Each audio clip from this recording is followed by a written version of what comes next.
Bonjour, bonsoir, hello, hello, là, enfin, tout de suite quoi. Voici un petit tuto pour vous montrer comment créer un GIF animé, c'est-à-dire cette chose que je vais joindre à mes vidéos, qui sera la marque de fabrique de la chaîne. Pour ce faire, eh bien, j'ai utilisé PowerPoint, que je trouve le plus judicieux. Il y a sûrement d'autres méthodes. Après, bah, s'il y a mieux, tant mieux.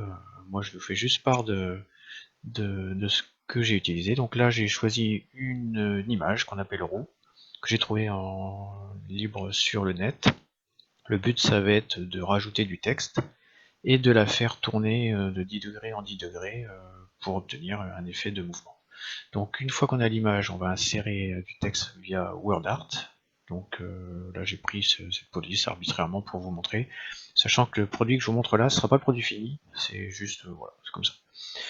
Donc là, ça sera tutoriel GIF animé perso, ce que je suis en train de taper.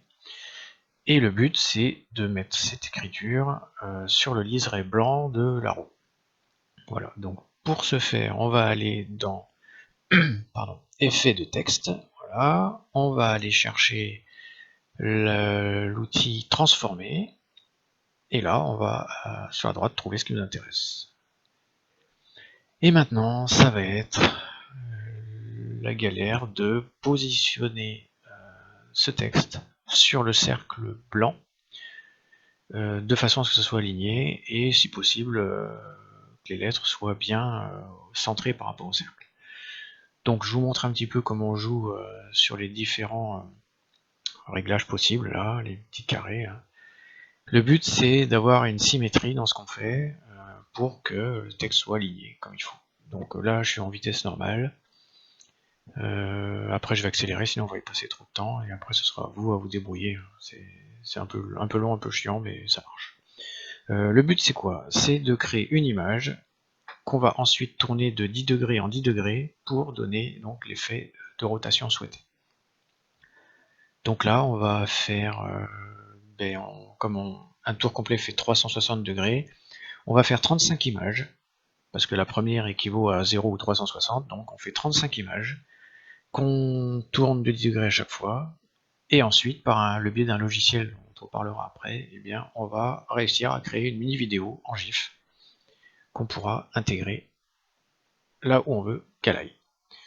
Donc là on est en x3, on joue sur les espaces pour aérer un petit peu le texte pour que ce soit plus joli, et comme vous vous rendez compte, eh bien tout bouge, tout change, donc il faut à nouveau repartir sur les réglages.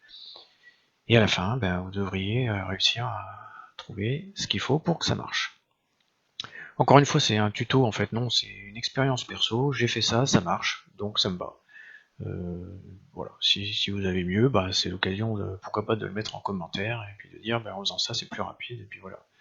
Moi, en tout cas, je suis arrivé à mes fins, c'est tout ce qui importait. Donc là, on voit qu'il y a encore un bel espace à gauche, là, on va redonner un petit coup d'aération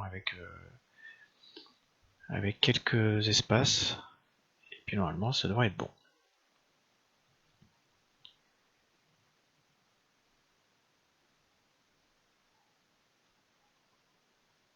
Et voilà. Alors, on va enregistrer le document, mais là, pas sur PPTX ou sous ODP comme c'est possible, on va l'enregistrer sous PNG. Pourquoi PNG? Parce que le PNG permet d'avoir un rond et pas un carré. En JPEG, ce serait carré, donc c'est pas bon. Donc là, on va renommer ce premier G, on va dire, en tuto 1.png. Hop, la boulette. On enregistre, on met celle-ci uniquement, oui. Et voilà ce qu'on obtient. Donc là, on va voir ce que ça donne. Donc là, vous pouvez voir que j'ai mon travail fini qui est à côté, là, qui s'appelle roue. On verra ça après. Ce truc-là, on va l'ouvrir avec quoi? Avec Paint. Pourquoi Paint? Parce que je suis familier avec ce logiciel qui est très simple d'emploi. GIMP le fait sûrement, mais j'ai pas envie de me prendre la tête à chercher, à perdre du temps. Donc j'utilise ce que je connais, même si ça fait de la manipulation en plus. Encore une fois, il y a sûrement mieux. Bah écoutez. Donc le but c'est quoi là? C'est de rendre l'image carrée, mais vraiment carrée. Donc on va aller chercher, on va aller découper cette image pour que elle ne soit plus que bord à bord avec les quatre coins cardinaux, on va dire. Donc là on va chercher les petites lignes avec le curseur, on va bien tangenter la roue, Une fois que c'est fait, bah, c'est plus embêtant de passer par sélectionner tout de suite. Donc là, on fait sélectionner, on va dans le coin en bas à droite et on va aller chercher la même chose. On s'aligne en haut, on s'aligne à gauche. On fait ça comme il faut. Allez, encore un effort. Et voilà, c'est pas mal. Maintenant, on fait rogner.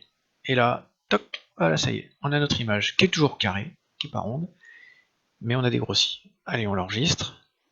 On va fermer Paint pour aller voir à quoi ça ressemble. Voilà, on a notre tuto 1 maintenant, bah, qui est en meilleure forme, mais qui est toujours carré. Donc on va retourner sur GIMP pour obtenir l'image ronde qu'on désire. Alors, on va aller sur l'outil sélection rectangulaire, ou carré, je sais plus, rectangulaire, voilà. On va dans les options de l'outil, et là on va cocher coin arrondi. Donc on va chercher le coin en haut à gauche, et là au miracle, il y a un rond qui apparaît. Et ça tombe bien, c'est justement ce qu'on voulait. On vient chercher en bas à droite, on n'oublie pas de repasser sur calque, et là, on fait sélection inversée, et il suffit d'appuyer sur Supr pour supprimer les bords, et voilà. Maintenant, on a une image qui est ronde. Donc, fichier, exporter sous et non pas enregistrer sous, sinon vous allez enregistrer le projet et pas l'image. Donc là, on a fait directement écraser la précédente. Et si on ferme et qu'on vient, et bien là, on a réellement une roue qui est ronde, et c'est ce qu'on voulait. Alors, on retourne sur GIMP pour ensuite commencer à faire la rotation. Alors, comment on va faire? On va aller dans l'outil de rotation. On clique dessus. On clique sur l'image. On va aller dans Angle, et là, on va mettre 10 degrés. Donc, bah, il suffit de taper 10. On efface, on met 10. On fait rotation. On clique sur rotation. Et voilà, on vient de commencer à faire tourner notre roue.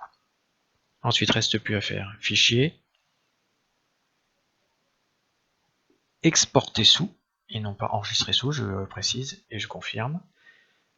On a fait 10 degrés, donc on va l'appeler tuto 10, parce que ce sera plus facile après pour savoir où on en est. Donc tuto 10, on rajoute un 0, soit on fait entrer, soit on fait exporter. Et là, on fait à nouveau entrer ou exporter. Et on vient de créer notre première image. On va aller vérifier si ça a bien fonctionné. On a le bon de modification. Et voilà, on a tuto 1 qui correspond à 0, tuto 10 qui correspond à 10. Et on va recommencer la manœuvre 35 fois. Pourquoi est-ce qu'on ne se sert pas de l'image d'avant? C'est ce que j'ai fait au début. Et en fait, l'image 35, elle est complètement floue. Tout devient flou à force de faire ça. Donc là, on va faire 20 degrés par rapport à l'image d'origine. Rotation, fichier, exporter sous, et on renomme en tuto 20. Et ainsi de suite.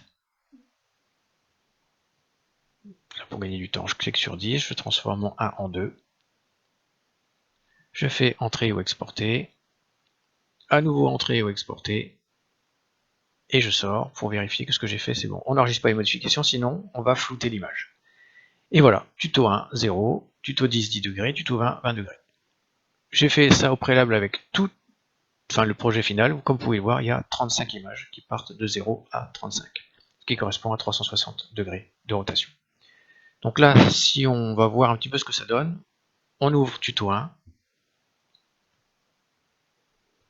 On va cliquer à droite pour passer à l'image suivante, et là, qu'est-ce qu'on se rend compte? Eh bien, ça tourne.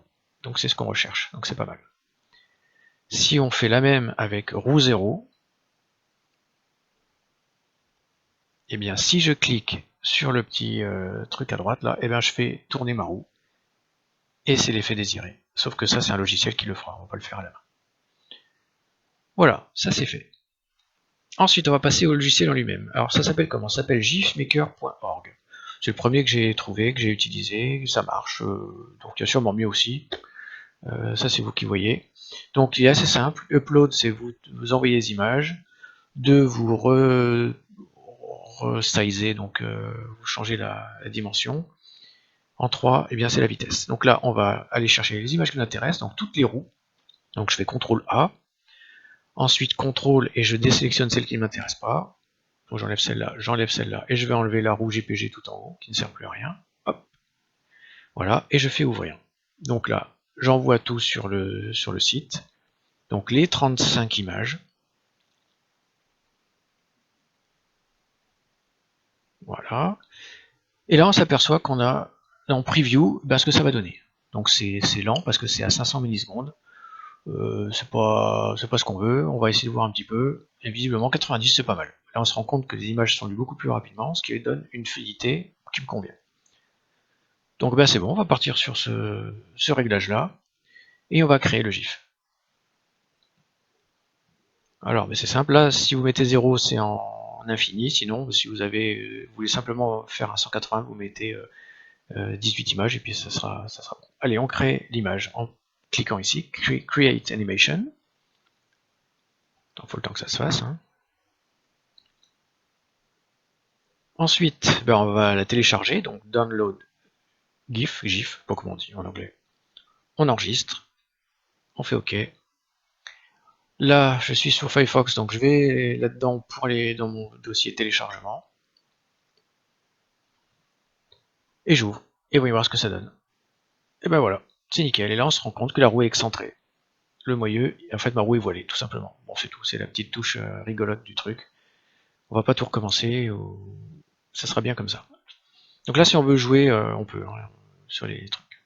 Donc, tout ça pourquoi? Tout ça, voilà. Ce que ça donne, c'est en bas à droite, maintenant, la marque de fabrique. C'est ce que je voulais, et ça me plaît, et c'est très bien. Et puis voilà. Donc si vous avez d'autres solutions, c'est bon de le dire en commentaire, des liens, des choses comme ça. Moi je vous demande pas de vous abonner, je vous demande pas ci ou ça, je fais juste part de mon expérience. Si ça vous sert, tant mieux.